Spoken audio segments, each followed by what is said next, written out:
Une voix crie dans le désert, préparez les chemins du Seigneur, rendez droits ses sentiers. Ensemble, préparons-nous à la venue de Jésus le Christ, qui est le chemin, la vérité et la vie.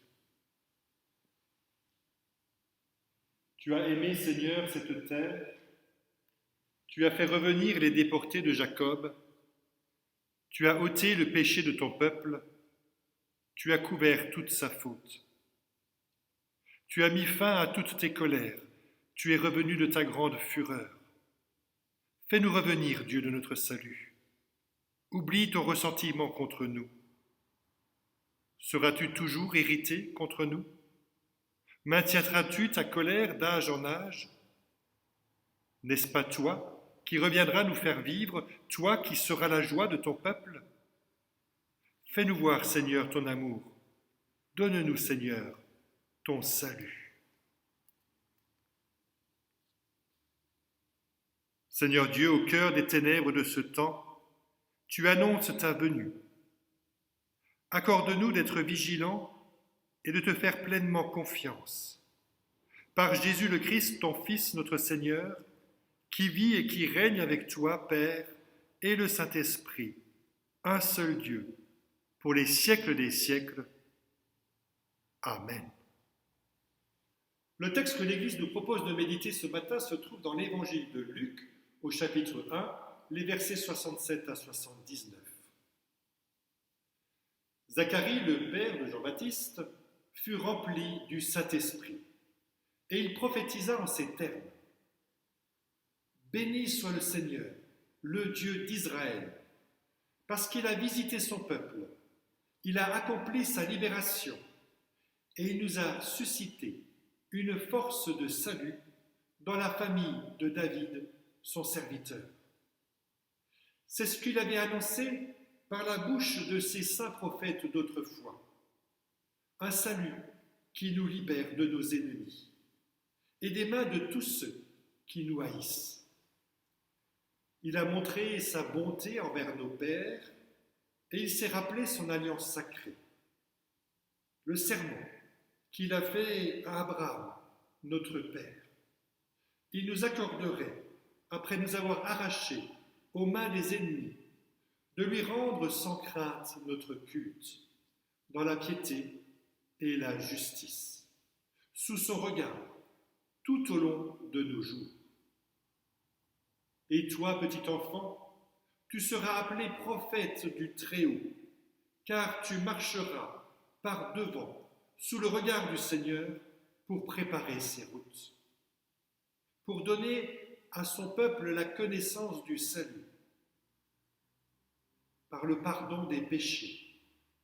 C'est l'effet de la bonté profonde de notre Dieu. Grâce à elle, nous a visité l'astre levant, venu d'en haut. Il est apparu à ceux qui se trouvent dans les ténèbres et l'ombre de la mort, afin de guider nos pas sur la route de la paix. Est-ce que vous savez quelle est la meilleure preuve que Jésus était juif? Tout simplement parce qu'à 30 ans, il habitait encore chez ses parents, qu'il vénérait sa mère et que sa mère le prenait pour un dieu. Une femme promène ses très jeunes enfants dans un landau et puis rencontre une amie et lui présente ses deux enfants. Alors là, l'avocat, il a 1 an et le médecin, il en a 2. De toute évidence, il n'y a pas que les mères qui sont gagas de leurs enfants. Il arrive que les papas le soient également. Et à lire le texte du cantique de Zacharie, on se dit que, les papas aussi, parfois, sont gagas de leurs enfants. Plein d'émotions, Zacharie s'extasie devant son fils et lui prédit qu'il sera un prophète du Très-Haut et que c'est lui qui préparera le chemin du Seigneur. Rien que ça. Voilà ce qu'on peut appeler une haute ambition pour son fils. Alors vous me direz peut-être, alors monsieur le pasteur, soyez un tout petit peu sérieux, on attend votre message et non pas que vous nous racontiez des blagues. D'accord. En même temps, je trouve qu'en cette période troublée, on a vraiment besoin de rire. J'affirme même que Dieu a de l'humour. Regardez bien, rappelez-vous de cette histoire de l'Ancien Testament. Vous savez, quand trois hommes viennent annoncer à Abraham que sa femme Sarah sera enceinte, alors que tous les deux sont déjà très âgés. Et vous vous souvenez sans doute de la réaction de Sarah. Elle s'est mise à rire, tellement elle trouvait ça absurde. Ce que vous savez sans doute moins, c'est que Abraham aussi s'est marré. Il s'est même tordu de rire. En Genèse 17, 17, oui, c'est une référence qu'on peut facilement retenir, il est écrit que Abraham tomba sur sa face et il rit. Et il dit en son cœur, naîtrait-il un fils à un homme de 100 ans? Et Sarah, âgée de 90 ans, enfanterait-elle? La bonne blague. Quelques millénaires après, Dieu remet ça avec Zacharie et Élisabeth. Zacharie qui se demande comment est-ce que je saurais que cela est vrai, tellement ça lui paraît également absurde. Et avant qu'il n'en trouve le moyen de rire, voilà que l'ange cigogne le rend muet. Comme quoi, il arrive aussi à Dieu de nous couper la chic. Notre ange cigogne poursuivra alors sa pérégrination vers Nazareth pour se rendre auprès de Marie qui est peut-être un peu mieux disposée. Quoique, devant l'invraisemblable annonce qui lui sera faite, une naissance sex nihilo, elle s'autorisera elle aussi une question. Comment cela se fera-t-il? Je n'ai pas connu d'homme. Pour acquiescer seulement ensuite qu'il me soit fait selon ta parole. Alors oui, il y a de quoi se poser la question. Ne faisons-nous pas parfois de Noël une affaire par trop sérieuse, alors que Dieu, dans cette affaire, a joué un tour aux humains en décidant de venir sur terre par PAA, procréation angéliquement assistée. Franchement, s'il n'y a pas de quoi rire, moi, je ne sais pas. Maintenant, blague à part, ce passage du début de l'évangile de Luc, que nous appelons le cantique de Zacharie, nous dit quand même trois choses essentielles. D'abord qu'il y a 2000 ans, Dieu est venu visiter les hommes. Ensuite que sa présence est une promesse qui est encore valable pour nous aujourd'hui. Et puis, enfin, cette visite nous a apporté la connaissance du salut et le pardon des péchés. Et ça, nous le savons grâce à Jean. C'est peut-être le peintre Matthias Grunewald qui l'a sans doute le mieux dépeint dans sa célèbre triptyque avec le fameux doigt pointé vers la croix. Cette visite a tout de l'humour. Alors que l'homme dans l'Antiquité a tant cherché à devenir Dieu en voulant s'élever dans le Panthéon, c'est Dieu qui, en s'abaissant jusqu'à nous, s'est fait homme. Et alors que l'homme tente toujours encore à s'auto-justifier, Dieu, par son amour, nous rend justes une fois pour toutes.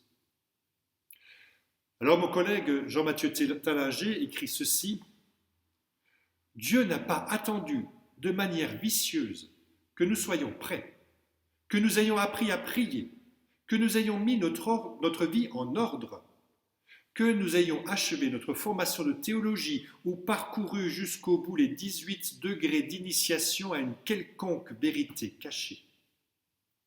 Dieu est là. Bien sûr, tu as le droit de ne pas y croire. Bien sûr, tu as le droit de ne pas t'y intéresser.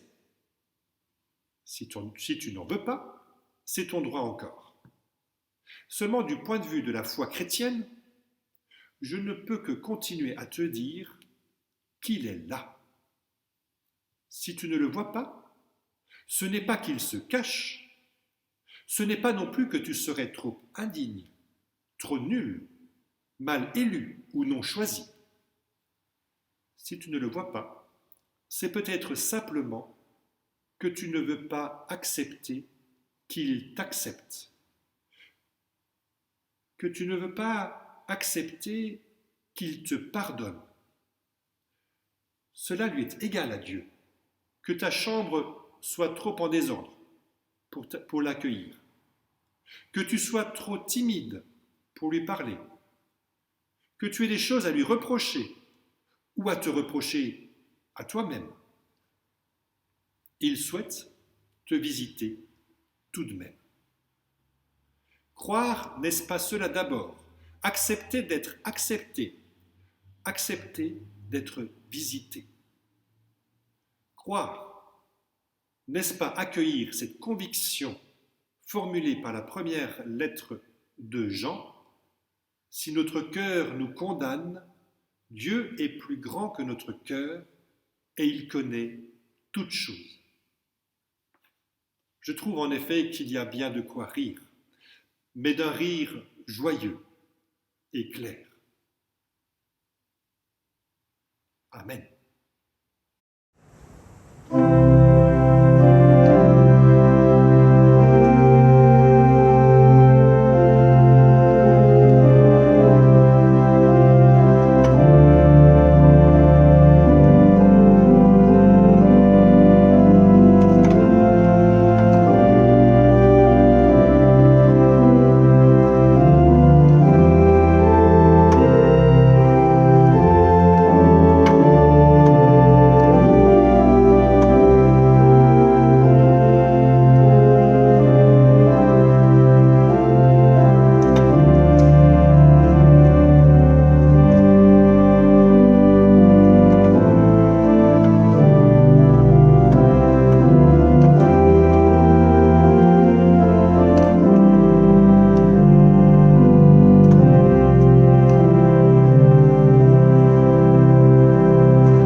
Prions le Seigneur.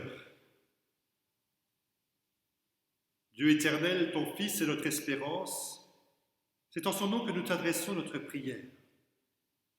Que ton Église ne se lasse ni de vivre l'attente de la venue du Christ, ni de te servir. Sois aux côtés de ceux qui sont persécutés et emprisonnés à cause de leur foi. Fortifie leur confiance et rends-nous prêts à intervenir en leur faveur. Fais vivre dans la paix et la justice les hommes et les femmes de notre terre. Remplis de ton esprit de sagesse tous ceux qui exercent un pouvoir et ont de l'influence parmi les peuples. Donne ta force à tous ceux qui sont au service des autres, les enseignants, les éducateurs, les responsables des médias, qu'ils témoignent de ta justice et de ta paix. Comble en ces jours l'aspiration de tous ceux qui sont en recherche d'amour et de sécurité.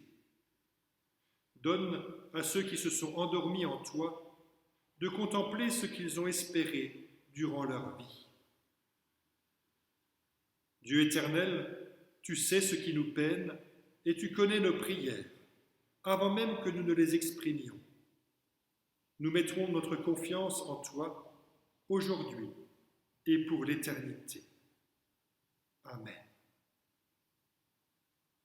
Et ensemble nous prions. Notre Père qui es aux cieux, que ton nom soit sanctifié, que ton règne vienne. Que ta volonté soit faite sur la terre comme au ciel.